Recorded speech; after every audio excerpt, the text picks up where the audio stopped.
पहले पिताजी, अब जय आदित्य। जिन हालात में दोनों की मृत्यु हुई, उससे ऐसा जान पड़ता है कि कहीं ना कहीं कोई है जो एक बहुत बड़ी साजिश को अंजाम देना चाहता है। माँ, कोई? तुम सच क्यों नहीं कहते कि ये सारा षड्यंत्र विजयगढ़ का रचाया हुआ है नवगढ़ के खिलाफ? चंद्रकांता के प्रेम का ग्रहण लग गया है मेरे बेटे के ऊपर।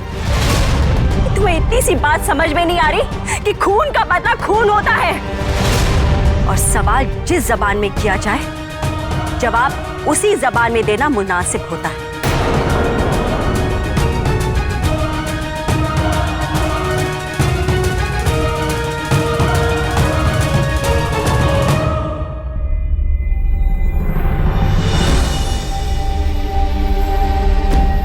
योद्धा युग कक्ष में बैठकर शोक नहीं मनाते। अगर तुम्हें सचमुच अपने पिता और भाई की मौत का दुख है और सचमुच तुम उनकी मौत का प्रतिशोध लेना चाहते हो, तो उठाओ ये तलवार और कर दो ऐलाने जंग विजयगढ़ के खिलाफ। नवगढ़ में 2 जाने गए, 2 के बदले विजयगढ़ के राज परिवार से 10 सर लेकर आना। तब हम समझेंगे कि सचमुच तुम्हें अपने पिता की मौत का मलाल है। तब हम समझेंगे कि सच में तुम्हें अपने भाई के खोने का दुख है। वरना याद रखना कि नवगढ़ का इतिहास तुम्हें कभी माफ नहीं करेगा, कभी नहीं।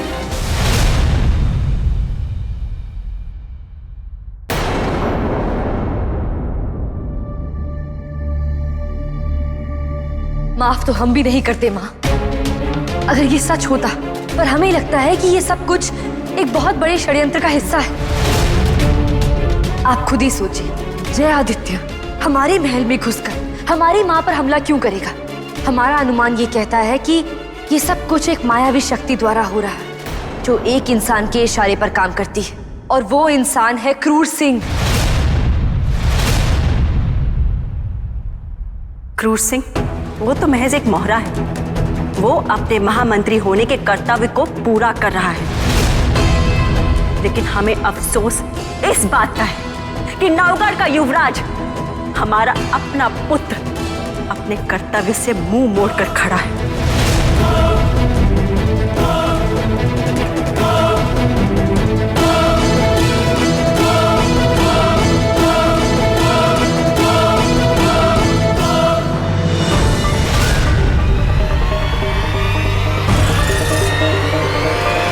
क्रूर सिंह हमारे राज्य के महामंत्री, उन पे यूं बेबुनियाद इल्जाम लगाना ठीक नहीं है। और वैसे भी वक्त गवाह है, जब भी हमें क्रूर सिंह या उनके पुरखों की आवश्यकता पड़ी, उन्होंने अपने नमक का हक अदा किया है। तो ठीक है माँ, फिर आज ये फैसला हो ही जाए कि महाराज जय सिंह को क्रूर सिंह की वफादारी पर ज्यादा भरोसा है या अपनी बेटी की सच्चाई पर।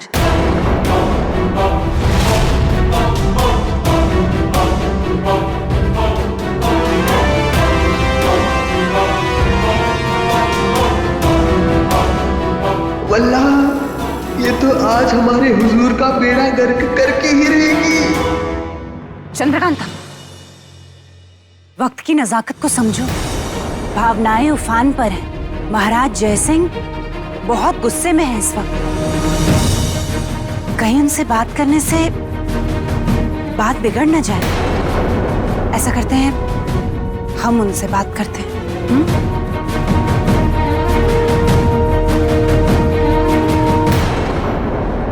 हम ना ही एक बेटे और भाई का धर्म भूले हैं, और ना ही एक युवराज का कर्तव्य। वादा करते हैं हम आपसे मां, वादा करते हैं कि अपने पिता और भाई के कातिल के रक्त से अभिषेक करेंगे अपना। पर इस वक्त विजयगढ़ पर हमला करने का सही समय नहीं है, क्योंकि हमारे हाथ कोई पुख्ता सबूत नहीं लगा है, और बिना सबूत के किसी राज्य पर हमला करना राजधर्म के विरुद्ध है। ये आप भली बात ही जानती हैं मां। जैसे ही एक भी सबूत हमारे हाथ लगाना मां, हम उस विजयगढ़ का नामो निशान मिटा देंगे। नामो निशान मिटा कर रख देंगे मां।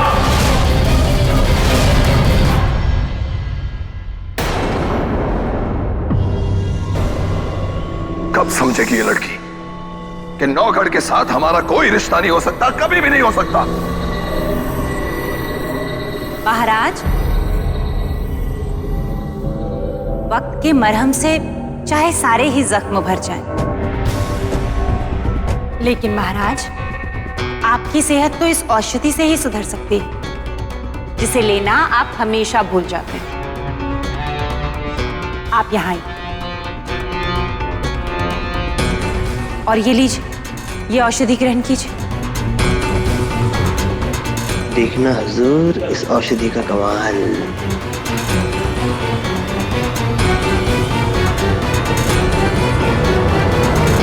हम ये कह रहे थे कि युवराज वीरेंद्र इतने बुरे नहीं हो सकते, और ना ही हमारी चंद्रकांता इतना गलत सोच सकती है। हमें लगता है आपको इस विषय में एक बार ठंडे दिमाग से सोचना चाहिए। हम ये कैसे भूल जाए कि उन्होंने आपकी जान लेने की कोशिश की। हमें धोखा दिया है उन लोगों ने। वो एक छलावा भी तो हो सकता है पिताजी।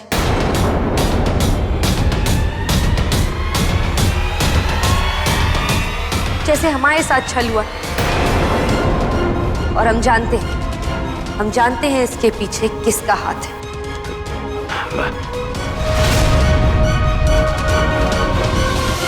बताओ हमें चंद्रकांता, हम अभी इसी वक्त उसे सूली पर चढ़ा देंगे।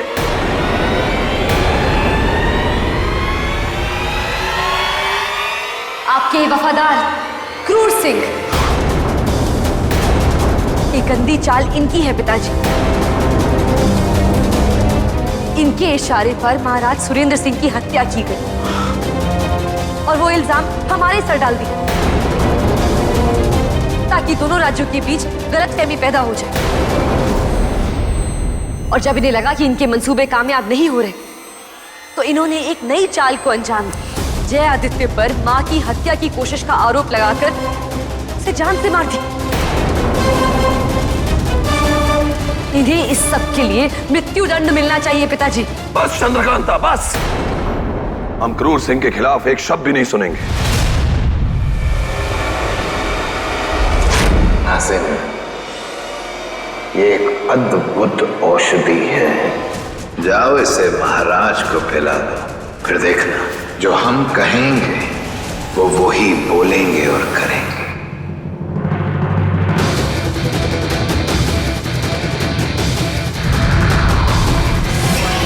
वल्लाह।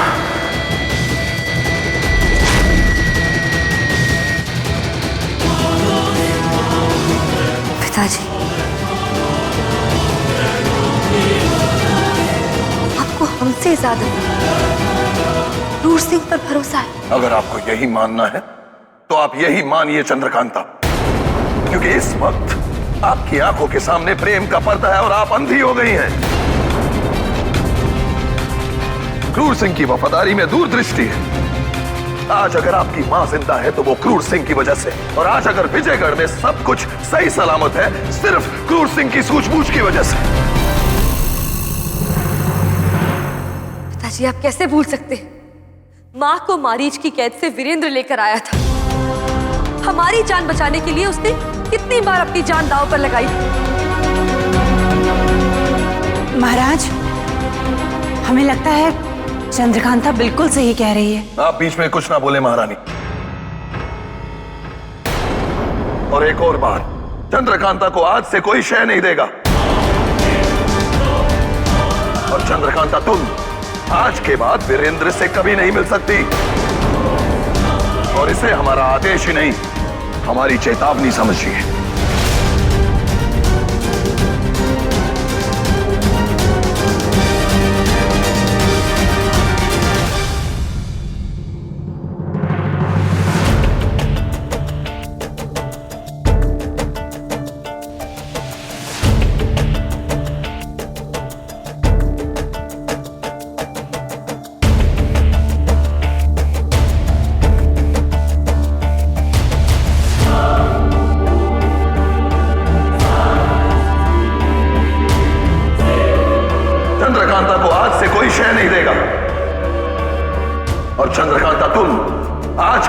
वीरेंद्र से कभी नहीं मिल सकती, और इसे हमारा आदेश ही नहीं, हमारी चेतावनी समझिए।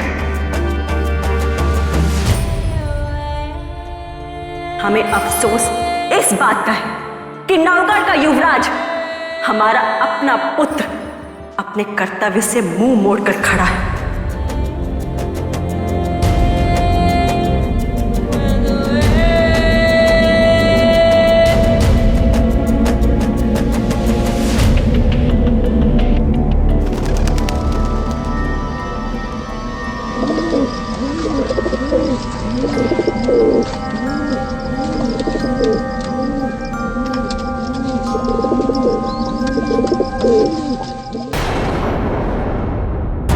महारानी, इस युद्ध का विचार आप अपने मन से निकाल दीजिए। युद्ध से कुछ हासिल नहीं होता, केवल विनाश होता है। हम तुमसे पूछते हैं तेज सिंह कि तुम्हारी निष्ठा किसके प्रति है, युवराज के प्रति या राज्य के प्रति? निस्संदेह राज्य के प्रति, निस्संदेह नौगढ़ की आन बान शान के प्रति। तो फिर ठीक है तेज सिंह, संभालो अपने राज्य और राज्य के युवराज को। तुम्हारी निष्ठा दिखाने का वक्त आ गया है। जो प्रेम राज का शत्रु हो, उसका मिट जाना ही उचित होता है। वीरेंद्र के मन से चंद्रकांता की भावनाओं को मिटाना होगा, यही राज के हित के लिए उचित है। अब ये तुम्हारा दायित्व है कि आज के बाद युवराज और चंद्रकांता कभी ना मिले।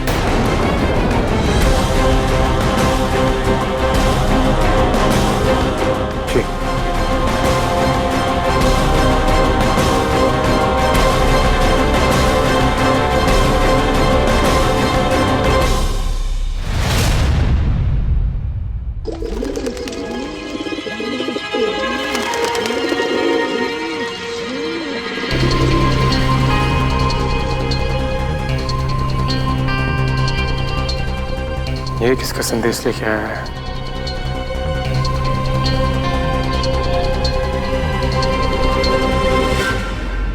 वीरेंद्र, साजिश करने वाले कामयाब हो गए हैं। दोनों राज्यों के बीच नफरत की दीवार खड़ी हो गई है। दोनों राज्य युद्ध की कगार पर है।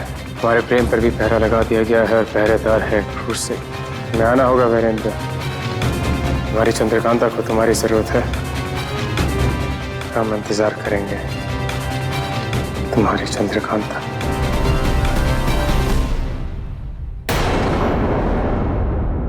पता नहीं वीरेंद्र को हमारा संदेश मिला या नहीं। उसका जवाब क्यों नहीं आया? चंद्रकांता, माँ आप यहाँ, हमारा कोई संदेश आया है क्या? संदेश? कौन सा संदेश? किस संदेश का इंतजार है तुम्हें? नहीं, कुछ नहीं। ऐसा कौन सा संदेश आने वाला है जिसके लिए इतनी बेचैन है राजकुमारी जी? जरा पता किया जाए। माँ से भी कोई छुपाता है अपने दिल की बात? बताओ मुझे, किसका संदेश आने वाला था? वीरेंद्र का। हमने उसे विजयगढ़ बुलाया है।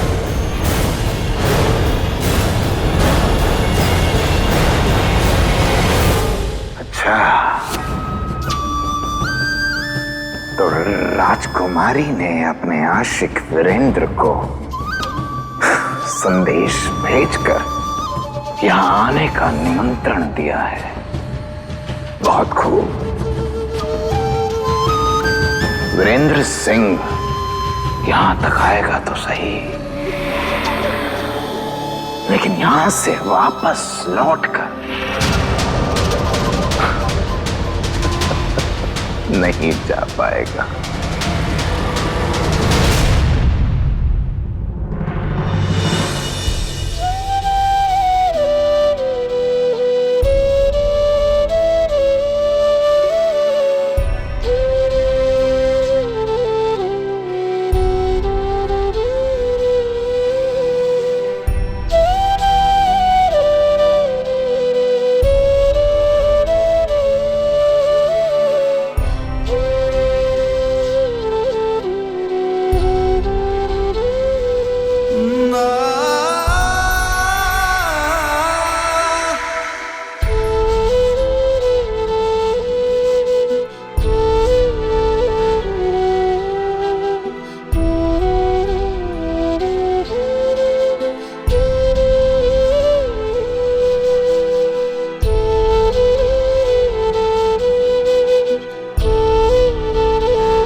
ऐसी प्रेम कहानी लिखी ही क्यों जिसमें वेरा ही फिरा है। नौगढ़ को तो उसका असली राजकुमार मिल गया, पर राजकुमारी चंद्रकांता को नौगढ़ का राजकुमार ना मिल पाया। कौन राजकुमार और कैसा राजकुमार? अरे हम ना तो नौगढ़ के राजकुमार रहे और ना यहाँ इस चुनारगढ़ के राजकुमार रहे। एक बाप मिला, पर वो भी स्वार्थी, जो अपने स्वार्थ के लिए हमें वो वहां नौगढ़ छोड़ आया और फिर यहाँ वापस चुनारगढ़ ले आया। लेकिन उसे अपने बेटे के जख्म दिखाई नहीं देते। उसे बस तिलिस्म की शक्तियां चाहिए ताकि वो आदमी संसार का सबसे शक्तिशाली आदमी बन सके, अमर हो सके। बस उसे वही चाहिए। लेकिन मुझे क्या मिला? मेरे हाथ में क्या आया? कुछ भी नहीं मिला हमें।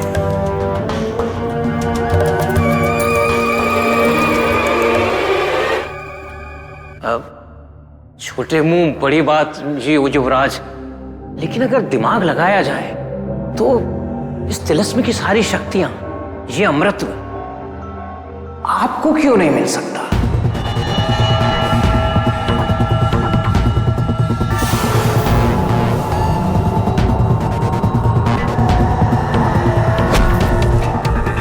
आदमी तुम काम के हो तो नहीं, लेकिन कभी कभी समझदारी वाली बातें कर लेता है। हाँ, बोलो क्या बोलना है? युवराज सुनिए, देखिए आपके पास भी तो श्यामला की दी हुई शक्तियां हैं। एक बार बस तिलिस्म आपके हाथ लग जाए, उसके बाद आप इन शक्तियों का इस्तेमाल करके महाराज को बहुत आसानी से रास्ते से हटा सकते हैं युवराज, और फिर आप ही का एक छत्र राज होगा, है कि नहीं?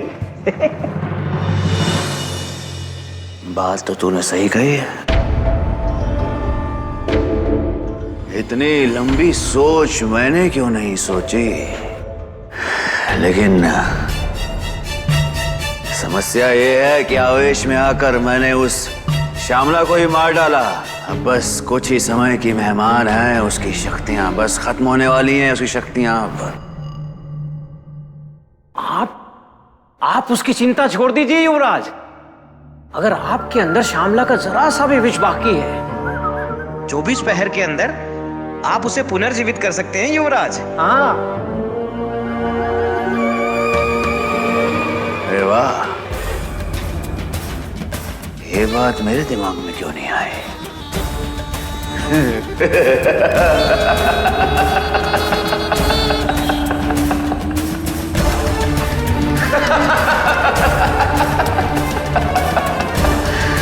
श्यामला,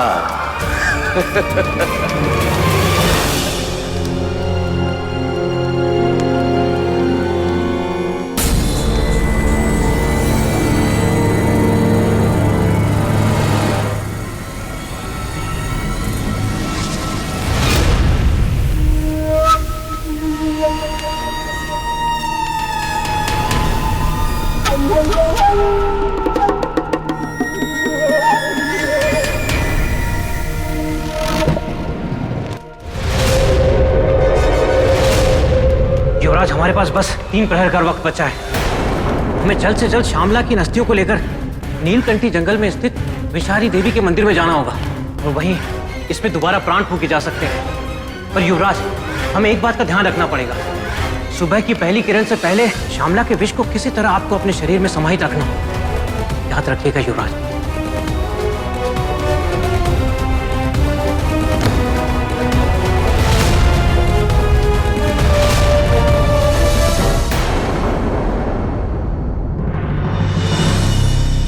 महारानी, महारानी, ये राजकुमारी चंद्रकांता का संदेश युवराज के लिए। किंतु राज्य के प्रति अपनी निष्ठा दिखाने के लिए यह संदेश मैंने युवराज तक नहीं पहुंचने दिया। ये लीजिए।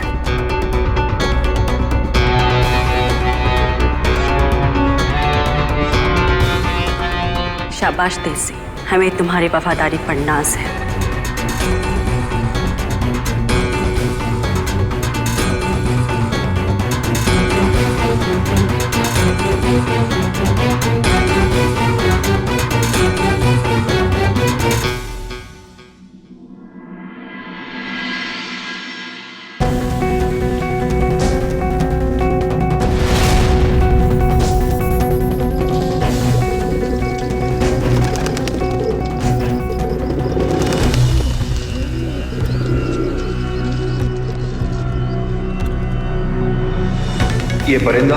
ये परिंदा हमारे कक्ष में यहाँ पर कैसे आ गया? और इसके गले में क्या है? लगता है कोई संदेश है।